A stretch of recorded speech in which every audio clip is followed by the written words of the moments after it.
5 বছর পর ভারতের মাটিতে টি-20 সিরিজ খেলবে বাংলাদেশ। টেস্ট সিরিজ ভালো না গেলেও টি-20তে ঘুরে দাঁড়াতে চায় শান্তর দল। শুরুর মোমেন্টাম কাজে লাগিয়ে দল হয়ে খেলতে পারলে জয় সম্ভব বলে মনে করেন টাইগার অধিনায়ক। গোয়ালিয়রে ম্যাচ শুরু হবে কিছুক্ষণের মধ্যে। তার আগে টস জিতে ব্যাটিংয়ে বাংলাদেশ। বিশ্বকাপের পর বাংলাদেশের প্রথম টি-20 ম্যাচ 2026 বিশ্বকাপ মাথায় রেখে পথ চলা শুরু, যেখানে অতীত আইকন সাকিব। দলে বড় পরিবর্তন এখনও নেই, তবে চ্যালেঞ্জ থাকছে অনেক। স্টেডিয়ামের প্রথম টি-20 ম্যাচ হয়নি কখনো আইপিএলও। টাইগার স্কোয়াড ম্যাচ শুরুর আগে কিছুই বুঝতে পারছে না, পরিকল্পনাও জানাতে পারছে না। নিউ ভেন্যু, আমরা জানি না এখানকার ব্যাপারে কতটুকু হতে পারে। ডোমেস্টিক খেলা, ইন্টারন্যাশনাল। তো আমি মনে করি যে এখানে আমাদের খেলাটা শুরু হলেই বুঝতে পারবো উইকেটটা দেখে কেমন হয়। প্র্যাকটিসের উইকেট দেখে যতটুকু বুঝেছি, এখানে উইকেটটা লো আছে। এরকম উইকেটে হাই স্কোরিং রান খুব কমই হয়। ভারতের বিপক্ষে বাংলাদেশের জয় মাত্র একটা, সেটাও 2019 সালে ভারত সফরে। প্রতিপক্ষ দ্বিতীয় সারির দল নিয়ে মাঠে নামবে, তারপরেও নামটা তো ভারত। হৃদয় অবশ্য আশা দিয়ে রাখলেন। পাস্টে কি হয়েছে এটা নিয়ে আমরা বেশি ফোকাস করছি না। এই উইকেট এখানে কি ডিমান্ড করে, এই ডিমান্ড অনুযায়ী আমরা এক্সিকিউশন করার ট্রাই করব। যে আমরা যদি আমাদের যে পোটেনশিয়াল আছে এই অনুযায়ী খেলতে পারি, তাহলে যে কোনো জায়গায় আমরা অ্যাচিভমেন্ট আমাদের কঠিন কিছু হবে না। শুধু বর্তমান বিশ্ব চ্যাম্পিয়ন বললে ভারতের সামর্থ্যের সর্বোচ্চ বোঝা কঠিন। আরও একটা পরিসংখ্যান সব দলের জন্য হুমকি। ঘরের মাঠে সবশেষ 15 সিরিজে হারেনি, 13 সিরিজ জয়, ড্র 2টা। রোহিত কোহলিরা অবসরে গেলেও ব্যালেন্সড একাদশ নিয়ে মাঠে নামবে স্বাগতিকেরা। শেষ টি-20 ম্যাচ থেকে বাংলাদেশ একাদশে 2 পরিবর্তন নিশ্চিত। সাকিব ও সৌম্য নেই। 3 পেসারের সাথে 2 স্পিনার নিয়ে দল গঠন করতে পারেন হাথুরু ও শান্ত। Mazharul Islam, independent news. ভারতের বিপক্ষে টি-20 ম্যাচ নিয়ে আরো বিস্তারিত জানাতে এই মুহূর্তে বার্তা কক্ষ থেকে যোগ দিয়েছেন সহকর্মী ফেরদৌস ইসলাম। সরাসরি চলে যাচ্ছে তার কাছে। ফেরদৌস ইসলাম, কিছুক্ষণ আগেই টস হয়েছে এবং টস হেরে বাংলাদেশকে ব্যাটিংয়ে আমন্ত্রণ জানিয়েছে ভারত। একটু বাংলাদেশের একাদশ নিয়ে জানতে চাই। এর আগের খবরে আপনার সাথে কথা হচ্ছিল, তখন জানাচ্ছিলেন যে পরিবর্তন নিশ্চিত। হ্যাঁ, আমরা জানলাম যে বাংলাদেশ টস হেরে ব্যাটিং পেয়েছে। গোয়ালিয়র ব্যাটিং সহায়ক উইকেট বলেই জানি আমরা। সেক্ষেত্রে ব্যাটিং পাওয়াটা হয়তো টস হারলেও সাপে বর হয়েছে বাংলাদেশের জন্য। জানা গেছে বাংলাদেশ 2 স্পিনার 3 পেসার এই কম্বিনেশন নিয়েই খেলছে। আশা করছি ভারতের বিপক্ষে বড় একটি সংগ্রহ দাঁড় করাতে পারবে বাংলাদেশ, এবং শান্তর দল নিশ্চয়ই এটা বুঝবে যে ভারতের এই দলের বিপক্ষে কোনো রকম ব্যাটিং করে 120-30 রান পর্যাপ্ত হবে না। সেক্ষেত্রে আসলে অল অ্যাটাকে গিয়ে 180 করার অন্তত টার্গেট বাংলাদেশের থাকতে হবে। তবে বাংলাদেশের জন্য এটা কঠিন, কারণ ডোমেস্টিক ক্রিকেটে বাংলাদেশ বড় সংগ্রহ করে অভ্যস্ত না।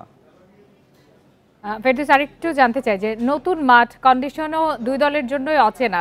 এটি আসলে নিশ্চয়ই সমতার একটি জায়গা, কি বলবেন? আপনি প্রশ্নটি আরেকবার করবেন, শুনতে পাইনি। ফেরদৌস বলছি যে নতুন মাঠ, কন্ডিশনও 2 দলের জন্যই অচেনা। সেক্ষেত্রে আসলে কে সুবিধা পাবে বা পাবে না, এই ধরনের একটি প্রশ্ন তো থেকেই যায়। যদিও পরিসংখ্যানে এবং সব দিক থেকেই ভারত অনেক এগিয়ে, তারপরে বাংলাদেশের এই কন্ডিশনে মানিয়ে নিতে কতটা কি পরিশ্রম করতে হবে? জি, যেই স্টেডিয়ামে খেলা হবে এবং যে উইকেটে খেলা হবে, এটি আসলে 2 দলের জন্যই নতুন। এটি বাংলাদেশের জন্য অ্যাডভান্টেজ বলা যেতে পারে। ভারত হোম টিম হওয়া সত্ত্বেও আসলে সেভাবে স্টেডিয়াম বা পিচের অ্যাডভান্টেজ এক্ষেত্রে নেয়নি বললেই চলে। এবং ভারত যেহেতু আমাদের পার্শ্ববর্তী দেশ, কন্ডিশনেও খুব একটা পার্থক্য থাকবে না। প্রেস কনফারেন্সে তাহিদ হৃদয়কেও এই প্রশ্ন করা হয়েছিল কন্ডিশন নিয়ে। তিনিও কিন্তু একই কথা বলেছেন যে কন্ডিশনে খুব বেশি পার্থক্য তিনি দেখছেন না। আর কিছুক্ষণ পরে খেলা মাঠে করাবে, নিশ্চয়ই বাংলাদেশের জন্য শুভকামনা থাকবে। ফেরদৌস ইসলাম, আপনাকে অনেক ধন্যবাদ। খেলার আরও খবর জানাবো একটু পরেই, তার আগে চলে যাচ্ছে অন্যান্য প্রসঙ্গে। 150 বছরের পুরানো পুলিশ আইনের কিছু ধারা সংস্কারের সুপারিশ করা হবে বলে জানিয়েছেন পুলিশ সংস্কার কমিশনের প্রধান সফররাজ হোসেন। সকালে সচিবালয়ে কমিশনের সদস্যদের সাথে বৈঠক শেষে একথা জানান তিনি। এ সময় আরও বলেন, সংশ্লিষ্ট সবার মতামত নিয়ে সংস্কার কাজ সম্পন্ন হবে। আনুষ্ঠানিক কাজ শুরু করতে প্রয়োজনীয় রসদ জোগাড় চলছে। শিগগিরই পুরো দমে কাজ শুরু হবে বলে জানান পুলিশ সংস্কার কমিশনের প্রধান। ওয়েবসাইট তৈরি করে জনসাধারণের মতামত নেয়ারও আশাবাদ তুলে ধরেন তিনি। এ সময় সংস্কার কমিশনকে সব ধরনের সহায়তার আশ্বাস দেন স্বরাষ্ট্র উপদেষ্টা অবসরপ্রাপ্ত লেফটেন্যান্ট জেনারেল জাহাঙ্গীর আলম চৌধুরী। আমাদের হয়েছে এখন আমরা চেষ্টা করছি যে এই আস্তে আস্তে এখন আমরা আমাদের কর্মপরিকল্পনা করবো, আমরা বসে আমরা একটা ওয়ার্ক প্ল্যান করব, তারপরে আমরা কাজ শুরু করব। যে কোনো ধরনের সহায়তা চাই ওই সহায়তাই দিব।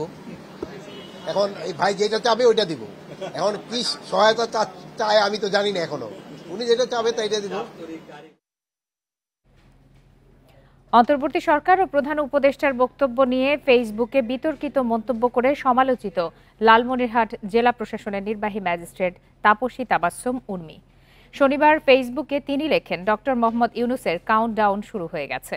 একে সরকারি চাকরির আচরণবিধির লঙ্ঘন বলছেন সংশ্লিষ্টরা, আর বিধি অনুযায়ী ব্যবস্থা নেওয়ার কথা জানিয়েছে জেলা প্রশাসক। এটি লালমনিরহাট জেলা প্রশাসক কার্যালয়ের নির্বাহী ম্যাজিস্ট্রেট তাপসী তাবাসসুম উর্মির ফেসবুক স্ট্যাটাস। তিনি লিখেছেন, সাংবিধানিক ভিত্তিহীন অন্তর্বর্তী সরকারের প্রধান উপদেষ্টা বলেছেন রিসেট বাটনে পুশ করা হয়েছে, অতীত মুছে গেছে। রিসেট বাটনে ক্লিক করে দেশের সব অতীত ইতিহাস মুছে ফেলেছেন তিনি। এতই সহজ? বিস্ময়কর চিহ্ন দিয়ে তিনি আরও লেখেন, কাউন্টডাউন শুরু হয়ে গেছে আপনার মহাশয়। অন্তর্বর্তী সরকারের প্রধান উপদেষ্টা ডক্টর মোহাম্মদ ইউনূসের এক বক্তব্যের জের ধরে নির্বাহী ম্যাজিস্ট্রেট তাপসী তাবাসসুম উর্মির এই প্রতিক্রিয়া।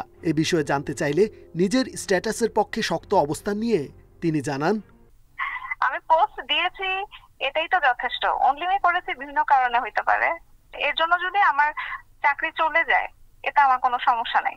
আমাদের জাতির পিতা বঙ্গবন্ধু, এগুলো সবই মীমাংসিত সত্য। রিসেট বাটন পুশ করে সব অতীত মুছে ফেলা, এটা মানে কি? এটা তো তাহলে আমি তো মনে করি যে আসলে মুক্তিযুদ্ধের বিরোধী শক্তি আমাদের দেশে এখন গভর্নমেন্ট হিসেবে আছে। তো আমি আমার মনে হচ্ছে যে আমার দায়িত্বশীল জায়গা এটাই, যেটা বলা হচ্ছে জুলাই মাসে গণহত্যা, এগুলো সবই তদন্ত সাপেক্ষে, কিন্তু মীমাংসিত সত্য না, এখন পর্যন্ত প্রুফ হয়নি। তো বিষয়টি নজরে এসেছে জানিয়ে ব্যবস্থা নেওয়ার কথা জানালেন লালমনিরহাট জেলা প্রশাসক। আমরা জেনেছি, আমরা ব্যবস্থা নিচ্ছি। কি করছো কিনা সেটা আমি জানি না, এটা তার বিষয়, কিন্তু আমাদের কাছে যে তথ্য আছে সেই অনুযায়ী আমরা ব্যবস্থা নিচ্ছি। রাষ্ট্রের প্রধান নির্বাহীর বিরুদ্ধে অধস্তনদের এমন বক্তব্য আচরণবিধির সুস্পষ্ট লঙ্ঘন বলে মনে করছেন সংশ্লিষ্টরা। সরকারি চাকরিজীবীদেরকে 79-এর কন্ট্রাক্ট রুলস অনুযায়ী আচরণ করতে হয়। সেখানে সরকারের এমন সমালোচনা করা যাবে না যেটা জনগণের সঙ্গে সরকারের সম্পর্ককে এফেক্ট করতে পারে। এটা 23-এর এতে আছে। তাপসী তাবাসসুম উর্মির ফেসবুকে ছাত্র জনতার গণ অভ্যুত্থানে পতিত স্বৈরাচারের পক্ষে অবস্থান নিয়ে বেশ কিছু স্ট্যাটাস মিলেছে। এছাড়াও আওয়ামী লীগের পক্ষে শক্ত অবস্থান নিয়ে স্ট্যাটাসও দিয়েছেন তিনি। রেজওয়ানুল হক, ইন্ডিপেন্ডেন্ট নিউজ, ঢাকা। বৃষ্টি, পাহাড়ি ঢল কমে এলেও শেরপুর, ময়মনসিংহে নতুন নতুন এলাকা প্লাবিত হচ্ছে। দুই জেলায় পানিবন্দী 3 লাখের বেশি মানুষ। দুর্গত এলাকায় খাদ্য ও সুপেয় পানির সংকট বাড়ছে। তবে নদীর পানি কমতে থাকায় আগামীকালের মধ্যে পরিস্থিতি উন্নতির আশা পানি উন্নয়ন বোর্ডের। এদিকে 3 দিনে শেরপুরে বন্যায় মৃত্যু হয়েছে 8 জনের। শেরপুরে পাহাড়ে নদীর পানি নামতে শুরু করলেও ভাটি এলাকায় প্লাবিত হচ্ছে নতুন নতুন এলাকা। নতুন করে পানি ঢুকেছে সদর ও নকলা উপজেলার 10টি ইউনিয়নে। জেলার 5 উপজেলায় এখন পানিবন্দী 2 লাখ মানুষ। আসছে তাড়াতাড়ি, যাতাছে আস্তে আস্তে, বুঝছেন, খাওয়া দাওয়া নাই। ঘর বাড়ি ভিজে গেছে, চুলা টুলা ভিজে গেছে, কই রান্না করবো, দাঁড়ান যায় না। আমাদের ভোগান্তি বলে শেষ করা যাইতেছে না। গরু বাছুর সব রাস্তায় নিয়ে রাখছে, মনে করেন যে খাবার দাবার ঠিক মতো দিতে পারতেছি না। জেলার 35,000 হেক্টর জমির আমন ধান ও 950 হেক্টর জমির সবজির আবাদ তলিয়ে গেছে। তবে নদীর পানি কমতে থাকায় সোমবারের মধ্যে পরিস্থিতি উন্নতির আশা পানি উন্নয়ন বোর্ডের। নালিতাবাড়িতে এখনো স্থিতিশীল রয়েছে, তো এই পানিটা নামতে একটু সময় লাগবে, হয়তো ইনশাল্লাহ রাত এবং কালকে দিনের মধ্যে পুরো শেরপুরে পানি নামবে বলে আশা করা যাচ্ছে। ময়মনসিংহের 2 উপজেলায় নতুন 10 গ্রাম সহ 60 গ্রামের লক্ষাধিক মানুষ পানিবন্দী। এদিকে হালুয়াঘাট উপজেলা স্বাস্থ্য কমপ্লেক্স থেকে 3 দিনেও পানি না নামায় বাড়ছে ভোগান্তি। বাড়ি ঘরে পানি উঠতে গেছে, ঘর ধরে গরু বাছুর নিয়ে খুব অসুবিধা আছে। গরু পানির মধ্যে বান্ধা, শুকনা খাবার নাই, চিড়ামুড়ি কোনো কিছুই নেই, পাইলাম না। কয়েক দোকান যাচাই করার পরে পরে আইসা পড়ছে। হসপিটালে আসতে পারে না, রোগী ইমার্জেন্সিতেও পানি হাঁটু সমান। ক্ষতিগ্রস্তদের তালিকা তৈরি করে ব্যবস্থা নেওয়ার কথা জানিয়েছে প্রশাসন। খাদ্য বা যে কোনো তার দেওয়ার জন্য যে পর্যাপ্ত তাদের যে চাহিদা, সেই চাহিদা মোতাবেক সরকার আমাদেরকে পর্যাপ্ত সহায়তা দিয়েছে। অল আউট এফোর্ট দিয়ে তাদের পাশে থাকতে হবে এবং আমরা আসলে সেটাই করছি। নেত্রকোনায় সোমেশ্বরী সহ প্রধান 4 নদীর পানি বেড়ে দুর্গাপুর ও কলমাকান্দায় অন্তত 25 গ্রামের লোকালয়ে পানি ঢুকেছে। কুড়িগ্রামের সীমান্তবর্তী জিঞ্জিরাম নদীর পানি ঢুকে পড়েছে রৌমারী ও রাজীবপুর উপজেলার 10 গ্রামের নিচু এলাকায়। তলিয়ে গেছে ফসলের ক্ষেত। রেশমি নন্দী, ইন্ডিপেন্ডেন্ট নিউজ। অতি ভারী বৃষ্টি এবং সতর্ক না করেই উজান থেকে ভারত পানি ছেড়ে দেওয়ার কারণে ময়মনসিংহ অঞ্চলে বন্যা ভয়াবহ রূপ নিয়েছে, এমন মন্তব্য করেছেন পরিবেশ উপদেষ্টা সৈয়দা রিজওয়ানা হাসান। ভবিষ্যতে এ ধরনের দুর্যোগ মোকাবেলায় উজান ও ভাটির দেশগুলোর সাথে একসাথে কাজ করার ওপর গুরুত্ব দিয়েছেন তিনি। সকালে রাজধানীর মহাখালীতে জলবায়ু বিষয়ক প্রকল্পের কপ নেটওয়ার্ক কনভেনশন এসব কথা বলেন উপদেষ্টা। সৈয়দা রিজওয়ানা হাসান বলেন, বাংলাদেশের শস্য বীজ ভান্ডার বিভিন্ন কোম্পানির নিয়ন্ত্রণে চলে গেছে। এ কারণে ভবিষ্যতে কৃষি উৎপাদন ব্যাহত হওয়ার শঙ্কা রয়েছে। বীজ রক্ষায় প্রান্তিক নারীদের এগিয়ে আসার আহ্বান জানান তিনি। জলবায়ু পরিবর্তনের কারণে কৃষি সহ প্রায় সব খাতেই সমস্যা দেখা দিয়েছে বলেও জানান পরিবেশ ও বন উপদেষ্টা।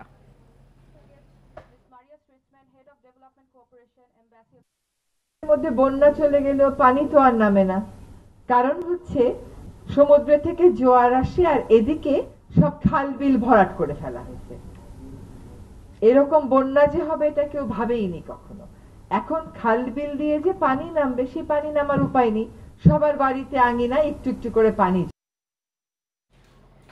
অনিবার্য কারণে 8 থেকে 31 অক্টোবর পর্যন্ত 3 পার্বত্য জেলা খাগড়াছড়ি, রাঙামাটি ও বান্দরবানে ভ্রমণ না করার অনুরোধ জানিয়েছে প্রশাসন। বিকালে এক খুদে বার্তায় এই তথ্য জানান 3 জেলা প্রশাসক।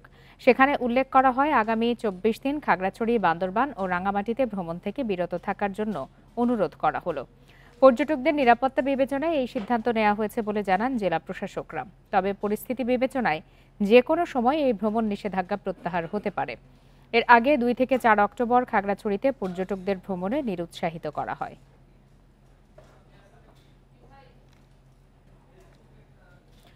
অন্তর্বর্তী সরকার গঠনের প্রক্রিয়াকে ত্বরান্বিত করে দেশকে অস্থিতিশীল পরিস্থিতির হাত থেকে রক্ষা করেছে সেনাবাহিনী, এই মন্তব্য করেছেন অন্তর্বর্তী সরকারের প্রধান উপদেষ্টা ডক্টর মোহাম্মদ ইউনূস।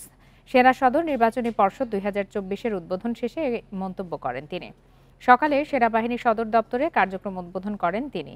এ সময় প্রধান উপদেষ্টা পদোন্নতির জন্য কর্মকর্তাদের পেশাগত দক্ষতা, নেতৃত্বের গুণাবলী, শৃঙ্খলার মান, সততা, বিশ্বস্ততা ও আনুগত্যের ওপর গুরুত্ব দেওয়ার নির্দেশ দেন।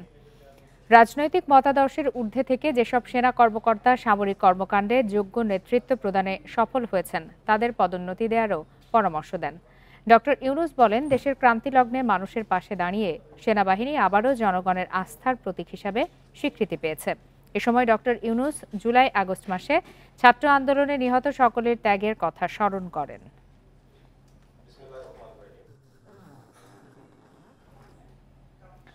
জুলাইয়ে ছাত্র জনতার গণ অভ্যুত্থানে 105 জন শিশু নিহত হয়েছে বলে জানিয়েছেন সমাজ কল্যাণ উপদেষ্টা শারমিন এস মুর্শিদ। নিহত শিশুদের প্রত্যেকের পরিবারকে 50,000 টাকা করে অনুদান দেবে সরকার। বিকালে সচিবালয়ে এসব কথা জানান শারমিন এস মুর্শিদ। বলেন, সরকারের 2 মাসে নারী ও শিশু নির্যাতন কমাতে নানা পদক্ষেপ নেওয়া হয়েছে ও টেকসই ব্যবস্থাপনা গড়ে তোলার উদ্যোগ নেওয়া হয়েছে। সমাজ কল্যাণ মন্ত্রণালয়ের সব কাজে গতিশীলতা বাড়ানোর লক্ষ্য রয়েছে বলেও জানান উপদেষ্টা। এছাড়া সব সরকারি বেসরকারি অফিসে ডে কেয়ার চালুর উদ্যোগ থাকবে বলেও জানান সমাজ কল্যাণ উপদেষ্টা। শিশু যারা শহীদ হয়েছে আর শিশু পরিবারগুলো যারা খুব আক্রান্ত হয়েছে তাদের 105 জনকে আমরা কালকে 50,000 করে টাকা দেব এবং শিশু দিবস উপলক্ষে এবং একটা মানপত্র। অন্তর্বর্তী সরকারের প্রতি বিএনপির পূর্ণ সমর্থন রয়েছে। তারা যৌক্তিক সময়ের মধ্যে নির্বাচন দেবে বলে আশা বিএনপির স্থায়ী কমিটির সদস্য ইকবাল হাসান মাহমুদ টুকুর। দীর্ঘদিন বিদেশে চিকিৎসা শেষে রবিবার দুপুরে দেশে ফেরেন বিএনপির এই নেতা। শাহজালাল আন্তর্জাতিক বিমানবন্দরে তিনি বলেন, দেশের মানুষ ভোটের অপেক্ষায় রয়েছে। সাবেক এই মন্ত্রী মন্তব্য করেন, বাংলাদেশ এখন স্বৈরাচার মুক্ত। ৭১-এ স্বাধীন দেশে যে অনুভূতি হয়েছিল এবার দেশে ফিরেও সেই আমেজ পাওয়া যাচ্ছে। বিমানবন্দরে নেতাকর্মীরা তাকে স্বাগত জানান। পরে বিএনপির প্রতিষ্ঠাতা সাবেক রাষ্ট্রপতি জিয়াউর রহমানের সমাধিতে শ্রদ্ধা জানান ইকবাল হাসান মাহমুদ টুকু। ৭১-এ আমি যখন 22-23 বছরের যুবক ছিলাম, 16ই ডিসেম্বরে এসে যে অনুভূতিটা হয়েছিল, আজকে আমার সেই অনুভূতিটা হয়েছে। দলের যে 31 দফা দেওয়া হয়েছে, সেই 31 দফাতে পরিষ্কার করে বলা হয়েছে আগামী বাংলাদেশ কি হবে। মুন্সিগঞ্জে পারিবারিক কবরস্থানে সাবেক রাষ্ট্রপতি AQM বদরুদ্দোজা চৌধুরীর দাফন সম্পন্ন হয়েছে। এর আগে সকাল 10:30টায় শ্রীনগর স্টেডিয়ামে তার জানাজায় অংশ নেয় হাজারো মানুষ। এ সময় উপজেলা প্রশাসনের কর্মকর্তা, রাজনৈতিক দলের স্থানীয় নেতা এবং বিভিন্ন শ্রেণী পেশার মানুষ উপস্থিত ছিলেন। পরে সাবেক রাষ্ট্রপতির মরদেহ নিয়ে যাওয়া হয় তার গ্রামের বাড়ি শ্রীনগরের দয়হাটায়। সেখানে বাদ জোহর চতুর্থ জানাজা শেষে পারিবারিক কবরস্থানে দাফন করা হয় AQM বদরুদ্দোজা চৌধুরীকে।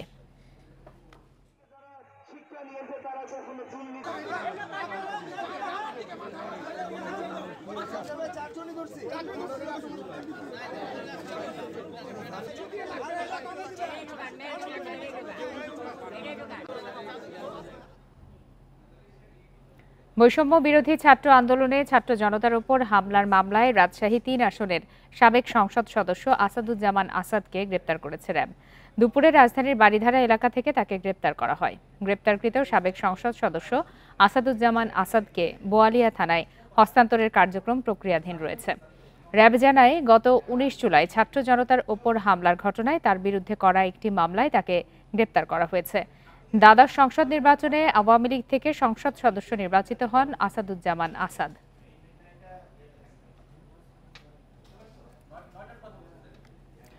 এবার দুর্গাপূজায় কোনো নিরাপত্তা ঝুঁকি নেই বলে জানিয়েছেন নিরাপত্তা উপদেষ্টা অবসরপ্রাপ্ত লেফটেন্যান্ট জেনারেল মোহাম্মদ জাহাঙ্গীর আলম চৌধুরী। বিকালে রমনা কালী মন্দিরে দুর্গাপূজার প্রস্তুতি দেখতে গিয়ে তিনি কথা বলেন। এ সময় স্বরাষ্ট্র উপদেষ্টা আরও বলেন, পূজা মণ্ডপগুলোতে 8 দফা নির্দেশনা পাঠানো হয়েছে। সেই সাথে নিরাপত্তায় সেনাবাহিনী এবং নৌবাহিনীর সদস্যরা মোতায়েন থাকবে বলেও জানান তিনি। এছাড়া মণ্ডপের পাহারায় থাকবে স্বেচ্ছাসেবকরা। কেউ বিশৃঙ্খলা তৈরির চেষ্টা করলে কঠোর হাতে দমন করার হুঁশিয়ারি উপদেষ্টার। এ সময় তিনি বলেন, রামু এবং নাসিরনগরে হামলার ঘটনায় জড়িতদের সবাইকে বিচারের মুখোমুখি করা হবে। এবছর সারা দেশে 32,666টি মণ্ডপে পূজা উদযাপিত হবে। এর মধ্যে ঢাকা মহানগরে পূজা মণ্ডপ 257টি।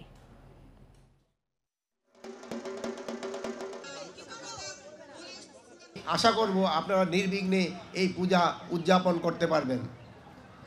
এই পূজা উদযাপনের জন্য আমরা সেনাবাহিনীকেও মোতায়েন করেছি, নৌবাহিনীকেও মোতায়েন করা হয়েছে, বিমান বাহিনীকেও মোতায়েন করা হয়েছে। এইবার এই জন্য আপনারা কোথাও কোনো ধরনের বাধা বিপত্তি আপনারা ফেস করবেন না। প্লাস আমরা এনটিএনসির মাধ্যমে যেন কোথাও কোনো কিছু হলে যেন সাথে সাথে খবর পৌঁছে যায়, ওই ব্যবস্থা তো আমরা করেছি। শারদীয় দুর্গোৎসবে বর্ণিল উৎসবের প্রস্তুতি চলছে মণ্ডপে মণ্ডপে। প্রতিমার সাজসজ্জার কাজ প্রায় শেষ পর্যায়ে। এখন দেয়া হচ্ছে রং তুলির আঁচড়। নিরাপত্তা নিশ্চিতে আইন শৃঙ্খলা বাহিনীর পক্ষ থেকে নেওয়া হচ্ছে বিশেষ ব্যবস্থা। সব মণ্ডপে দেবী দুর্গার প্রতিমা তৈরি প্রায় শেষের দিকে। এখন চলছে রং তুলির কাজ। মণ্ডপে মণ্ডপে তৈরি হচ্ছে উৎসবের আবহ। নাটোরে এবার 360টি মণ্ডপে হচ্ছে দুর্গাপূজা। সাজসজ্জার কাজ প্রায় শেষের পথে। আগামী 8 তারিখ সন্ধ্যা থেকে আমাদের শারদীয় দুর্গাপূজা অনুষ্ঠিত হতে যাচ্ছে। 9 তারিখে আমাদের ষষ্ঠী পূজার মাধ্যমে আমাদের দেবীপক্ষের সূচনা হবে। গোপালগঞ্জে পূজা হচ্ছে 1294টি মণ্ডপে। অনেক মন্দিরেই রং তুলির কাজ শেষ হয়েছে। যেগুলোতে কাজ বাকি আছে সেখানে দিনরাত পরিশ্রম করছেন শিল্পীরা। 35-36 বছর খুব আড়ম্বরে পুজোটা হয়, লাইটিং আলোকসজ্জা করি। সকাল থেকে গভীর রাত পর্যন্ত ব্যস্ত সময় পার করছেন নড়াইলের প্রতিমা শিল্পীরা। জেলায় এবার 556টি মণ্ডপে শারদীয় দুর্গোৎসব হবে। আমার দাদা সেকেন্ড ভাস্কর প্রতিমা তৈরি করে, তো ওই ডিজাইনের কাজ, রং করার কাজ এগুলো আমরা ছোট থেকেই করে আসতেছি। খাগড়াছড়িতে উৎসব নির্বিঘ্ন রাখতে প্রশাসনের সঙ্গে সমন্বয় করে কাজ করছে পূজা উদযাপন কমিটি। আমরা আশা করি অন্যান্য বছরের ন্যায় আমরা এবছর দুর্গাপূজা সাড়ম্বরের সহিত উদযাপিত করতে পারব। জয়পুরহাট চুয়াডাঙ্গায় পূজা উদযাপন কমিটির সঙ্গে মতবিনিময় করেছে জেলা প্রশাসন ও পুলিশ। গুরুত্বপূর্ণ মণ্ডপে 2 জন এবং সাধারণ মণ্ডপে 1 জন করে পুলিশ সদস্যকে স্ট্যাটিক ডিউটি দেওয়া হয়েছে। এছাড়া 34টি মোবাইল পেট্রোল টিম, 5টি স্ট্রাইকিং টিম সার্বক্ষণিক মাঠে থাকবে। এবছর দেবী দুর্গার আগমন হবে দোলায় চড়ে, আর আনুষ্ঠানিকতা শেষে কৈলাসে ফিরবেন ঘটকে। সোহেলি জাহান, ইন্ডিপেন্ডেন্ট নিউজ। আর এই ছিল আজকের সংবাদ সন্ধ্যায়। ইন্ডিপেন্ডেন্ট টেলিভিশনের সব খবরের আরো বিস্তারিত জানতে চোখ রাখুন ফেসবুক, ইউটিউব এবং এক্সে। ধন্যবাদ এতক্ষণ সাথে থাকার জন্য।